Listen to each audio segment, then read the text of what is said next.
For the second time in 7 days, the AFL administration has been embarrassed by big stories being relayed to them by the media. Last week, it was Footy Classified in the Willie Rioli story, who told the AFL that he had 3 infractions with clubs over the last 12 months or so.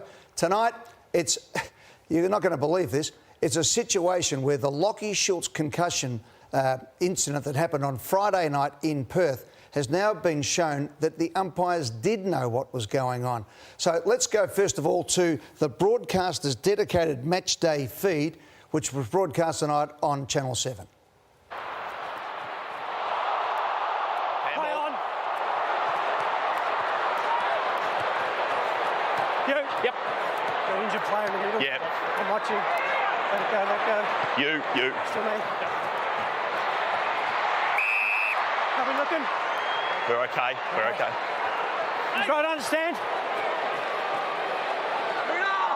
You watch. Oh. It's okay. What do you think, Craig? Away from him, so. Pardon? We haven't been sold. Yeah, okay.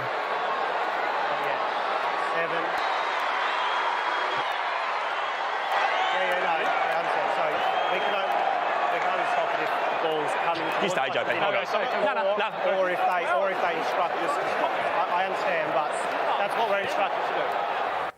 OK, so that was the vision and the audio from the umpires talking, with a bit of interaction there from the Collingwood bench. Straight after the game, of course, Collingwood captain and now president of the Players Association, Darcy Moore, showed his frustration by saying the game should have stopped to allow Schultz to be taken from the ground. Later on, Craig McRae, the Collingwood coach, made similar comments.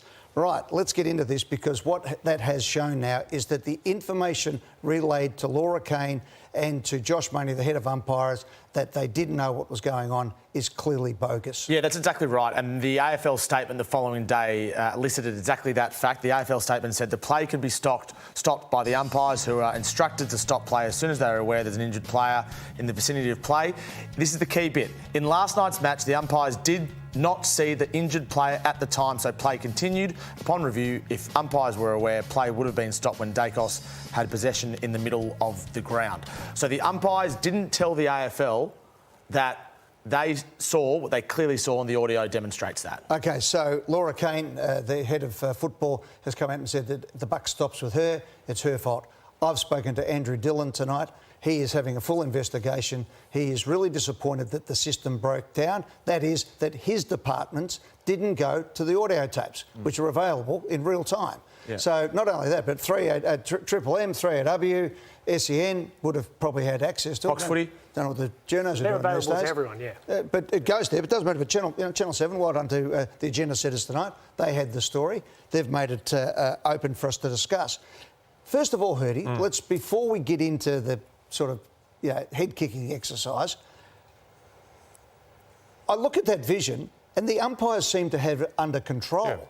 Had they come out and said, I believe, this is what we did, no, we had it under control and it stopped, and once we realised that we could stop the play, he was off the ground anyway. It feels like I think that people would have gone, yeah, OK, next time stop the play, and we would have been good. Now there is going to be a royal commission into this. Feels like Watergate all over again. Richard Nixon, the cover-up is worse than the crime. But really it feels like the AFL works in silos. There's actually no communication with the AFL. The cover-up, the umpires aren't telling the football department what's going on. What is going on at the AFL, Tom? If I was a commission, I'd be filthy at how bad the AFL is made to look by this incident. Not what the umpires did. The umpires are actually in the field of play. They've made a decision in real time. Whether it's right or wrong, you can make mistakes. But what's happened afterwards just looks like the AFL's, clumsily making decisions. Well, Eddie called it perfectly off the top. The AFL's been embarrassed by the umpires not telling them what they saw on the field. And you mentioned the commission. This goes up the entire tree. Absolutely. Because it embarrasses the league, and for the second week in a row we have a situation where the league is now feeling humiliated because they found out something via the media. Eddie, should the umpires have told the AFL, or should the AFL have taken it out of the umpires' hands and seen the vision themselves? When it comes to the umpires, they have to be held accountable to a higher level. They had to tell the AFL what was going on. Even if you pick up the paper the next day and go, oh, hang on, this is not the way it actually played out, and ring and tell them. not hope that it goes away. Now, you know, this strikes to the very integrity of the game. So we don't want to over-bake the cake on this, OK? So these 4 umpires are experienced umpires. They need to be brought in and taken. And that happened tonight as well. But they need to be brought in another time. But is it the umpires who made a mistake on the day, or what happened afterwards? I mean, the umpires can make a mistake. Because what I'd ask you is, what's the chain of command? If you've got Andrew Dillon to Laura Kane to Josh Marnie to who, where should that have... That had to be done better. You've got Steve McBurney in there, who's a forensic investigator. But if you don't know, you don't know. It's a bit like last week.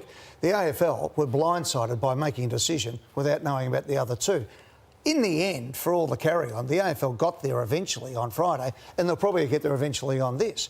But they've been made look foolish by it, and now you only have to have a couple of these things, and people start to, if they want to, you can really start to undermine the whole competition. But when the umpires are not telling you what's going on, that's a different level altogether than the clubs are looking after. Umpires need to take ownership, absolutely. Yeah.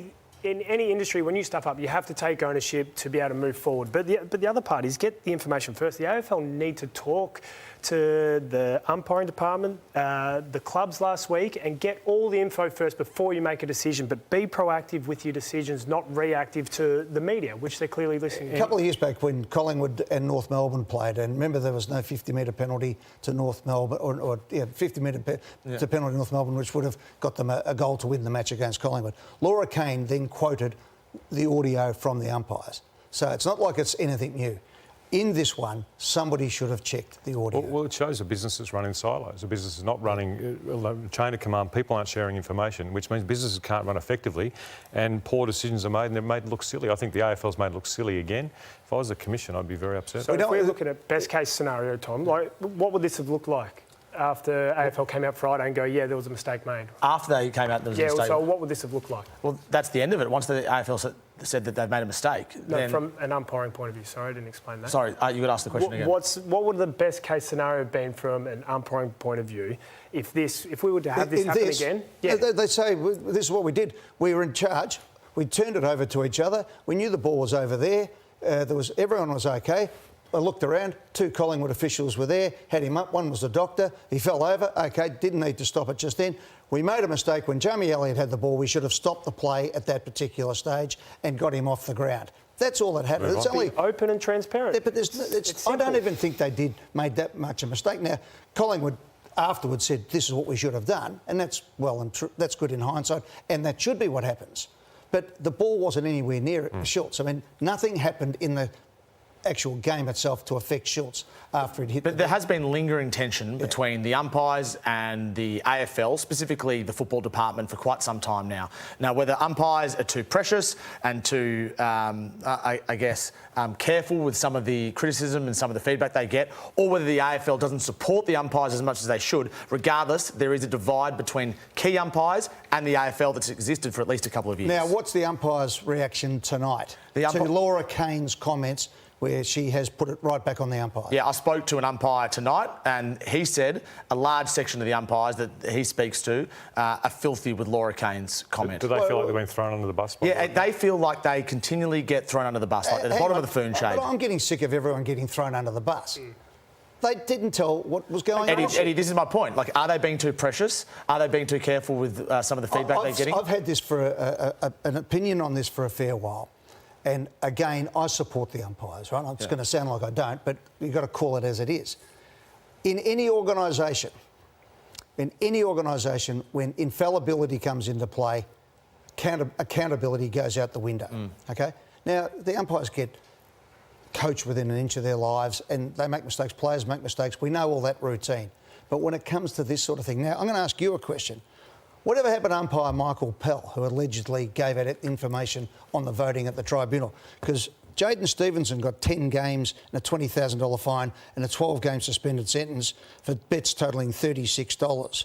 Well, there was no evidence here, Eddie, and the AFL's washed their hands with it, and he's lost his job as an umpire, and the AFL has this... the police have this open investigation that's yet to be shut.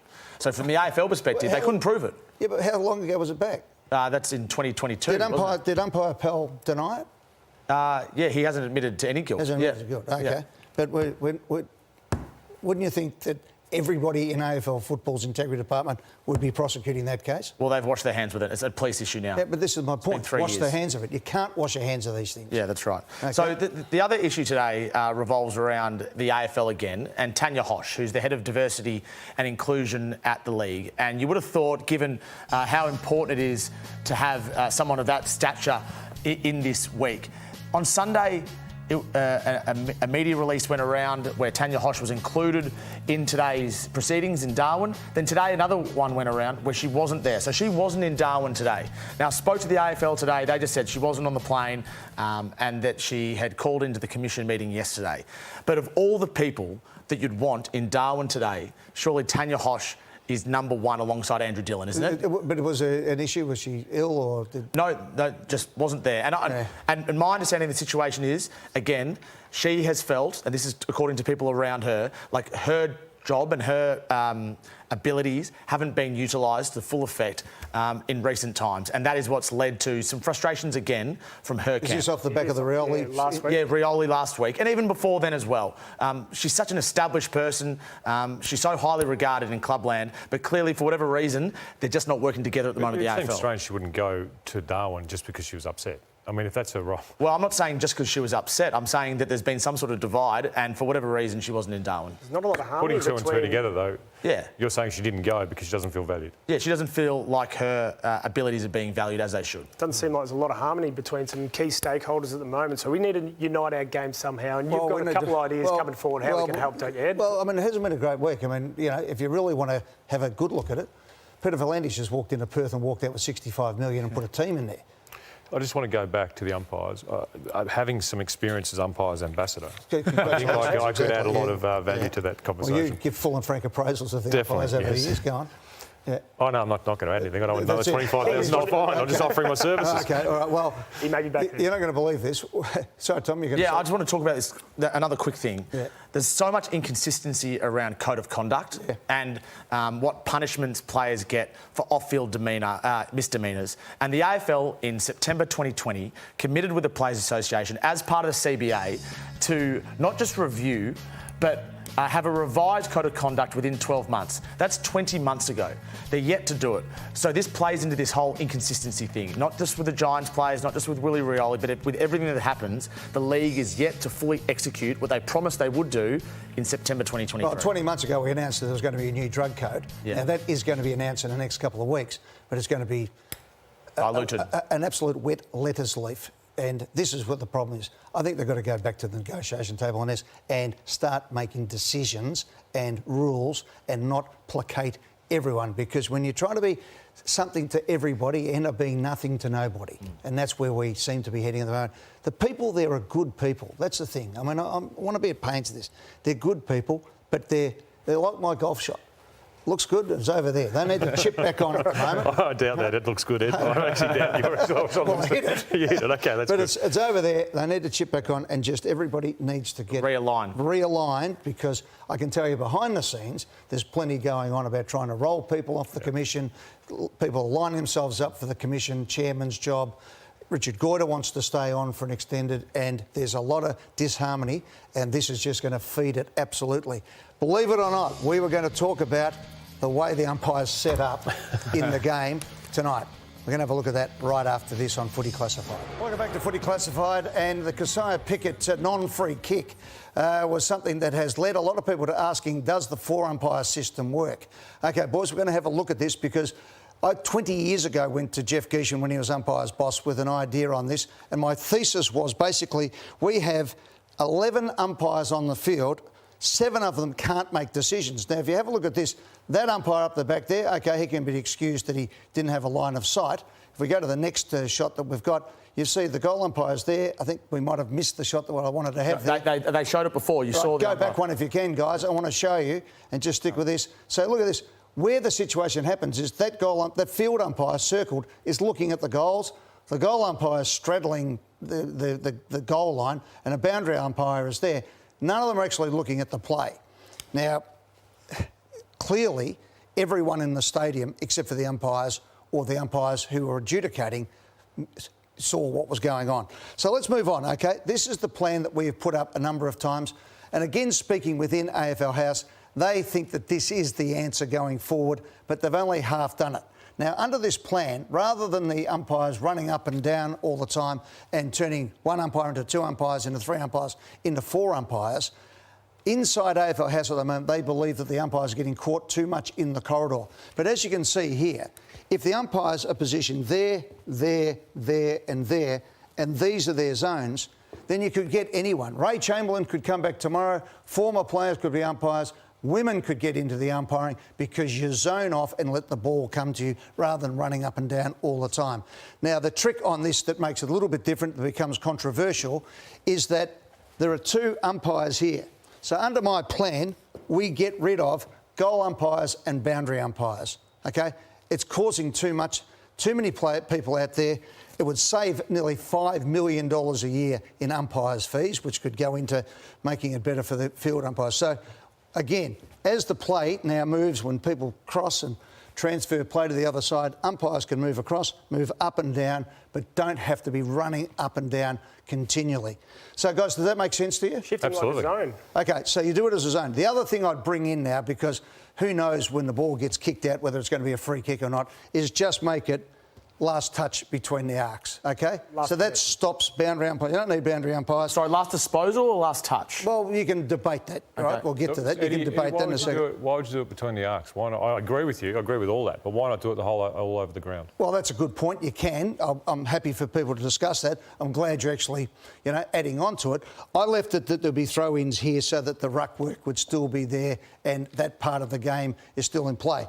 But the key thing for me, though, Hurdy, is that we have too many umpires at the moment who don't make any decision. Yep. We're saying that the game goes too long. Don't need to cut the game. We need to cut the stoppages. That cuts the stoppages. At the moment, boundary umpires are taking up to 45 seconds to throw the ball back in.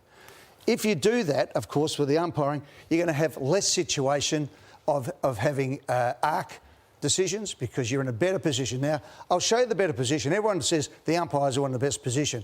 Roll the videotape on the goal umpires. This is the problem for the goal umpires as you have a look at this. Have a look what they are. They're in the wrong spot. OK, so that one went through. The umpire couldn't really see it.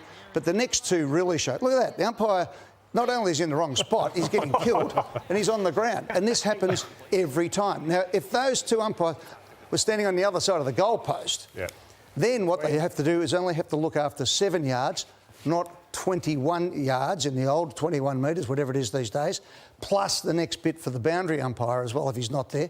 It just makes it far more efficient. And what it means is we get better decision makers, stay in the game longer, calming down, even wearing long pants, and let the game come to them. That's something that I think needs to happen. And the AFL half went with it, as they always do, because they don't want to upset people. But at the moment we have 41 field umpires, 41 boundary umpires, 27 goal umpires, 68 umpires all up, of which, 7 each week don't make a decision out of 11. If you look around the world, why do our umpires have to be so athletic? I think you look around the world at gridiron, at soccer, at NBA, basketball, umpires are able to stay in the game to their 50s, 55s. Under this method, they would. The other thing I like about it is reducing the time of the game. There's no doubt that those quarters are going far too long. And Rory, you've got a great example of Samford have moved to last touch or last possession, and it's improved the game, hasn't it? Absolutely. 2016, they introduced that rule. For that point exactly, the Samford was the lowest scoring second-tier competition out of VFL, WAFL across Australia. They're also the highest stoppage competition. They are now the lowest, and they're also the highest scoring. So it's a clear fix. And I love the point because it'll just free up the game more. Get the ball moving, high scores. We make better decisions as umpires because there's too much movement as umpires. If you can slow it down a bit for them, you'll be able to make a greater decision. And throw the ball up and get on with it, and that takes another layer out of the party tricks that an umpire has to come up with. All we want is umpires who can make the right decisions and have the game come to them rather than running up and down. And it's easy to look at these umpiring decisions from up top. In the coach's box, in the grandstand, it seems much easier. When you're on ground level and you're making these calls like you would have done when you're coaching, it is hard. So you want to be in the best possible position while staying as calm as you can. When you presented this to the AFL, what was their response? Look, originally it was, wow, this is a big jump. When we did it later on, I was on the rules committee and the 4 umpires came in. I think there's a reticence about getting rid of boundary umpires and getting rid of the goal umpires. I think they look at it as being part of the game. I'm saying just get the umpires who can actually officiate what's going on. If you invented the game today, would you have the umpiring situation that we have at the moment? Absolutely no way. No. You know, roll the video. We've got the video of the umpires walking on in the grand final. When they come out, it's fitting. It's like Anzac Day. I mean, it's like a parade coming out.